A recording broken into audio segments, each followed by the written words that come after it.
quickly raised tensions across the Middle East. Police there estimated the crowd at the funeral of Revolutionary Guard General Qasem Soleimani to be in the millions, and they did fill thoroughfares and side streets as far as the eye could see. It may sound like a scene out of Close Encounters of the Third Kind, but they're still trying to track down those mysterious lights in the sky across parts of northeast Colorado and southwest Nebraska.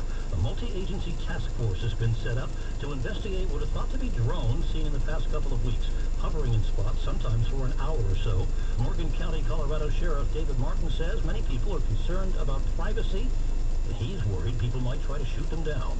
That bullet's coming down somewhere, and what's it going to do? Whose kid may it hit? Whose dog? Whose livestock? What window may it pierce? You don't know. The task force is set to include the FBI and FAA. Global News 24 hours a day, on air and on Quick Take by Bloomberg, powered by more than 2,700 journalists and analysts in more than 120 countries. I'm Bob Moon. Thanks, Bob. Now with our other top stories in and around the nation's capital, I'm Nancy Lyons. This winter's flu season has taken a deadly toll in our region. Bloomberg's Steve Potus with the details. The Maryland Department of Health says at least 4 adults in the state have died from this year's strain. The Frederick News Post reports Maryland has seen widespread flu activity over the last few weeks and a rise in ER visits since November. The majority of cases are from the Type V Victoria strain. 3 out of 4 cases in Virginia are caused by that strain as well. According to the Richmond Times-Dispatch, this year's flu vaccine does cover for that strain. Steve Potus, Bloomberg 99.1 and 105.7 HD2. West Market Street in Leesburg is making a cameo in the new Netflix series Messiah. The Burn reports in a scene early in episode 8, a character appears to be driving to college while talking on the phone. One long shot shows her car driving west on West Market. The car passes right in front of the landmark Tally-Ho Theater, as well as 19 West Gourmet Burgers next door. It then drives past the Leesburg Town Hall and the historic Daniel Triplett House. It's time now for the Beltway Business Report. Here is Bloomberg's Joan Doniger.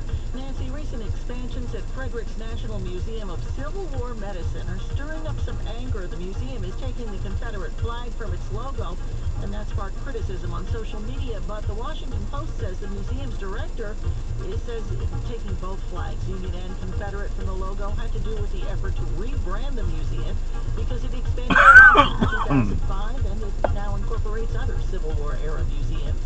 Annapolis is one of the first state capitals in the country to have passenger train service. That opened in 1840, but ended about a century later, and now it's kind of like New England, hard to get there from here.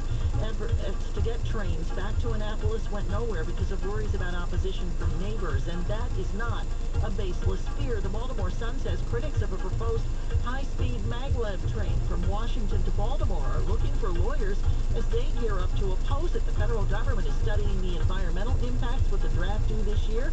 The Greenbelt is one of the opponents.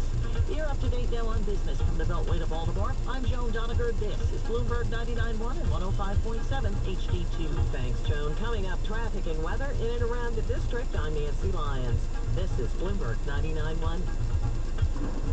Friday, our final look at 2019 jobs. The unemployment rate a half-century low. The labor market in America, rock solid. What will the numbers mean for 2020 rate moves? Reaction first from Wall Street's top names.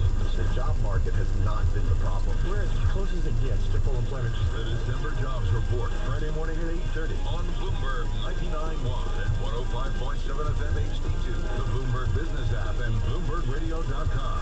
Bloomberg, the world is listening. Why do hedge funds and other alternative managers rely on Pershing for a highly personalized experience? Mark Alderati, a managing director at BNY Mellon's Pershing and head of prime services, explains.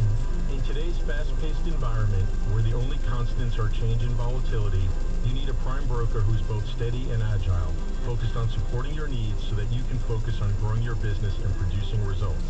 Exceptional client service and advocating for our clients is at the core of what we do. Our award-winning high-touch team is just one of the benefits of working with BNY Mellon. We help alternative investment managers create great experiences for their clients. Whether it's customized financing, securities lending solutions, platform access, or outsourced trading, BNY Mellon's Pershing is a prime broker who's committed to this business and dedicated to meeting your evolving demands. To learn more about the unique and industry-leading solutions for hedge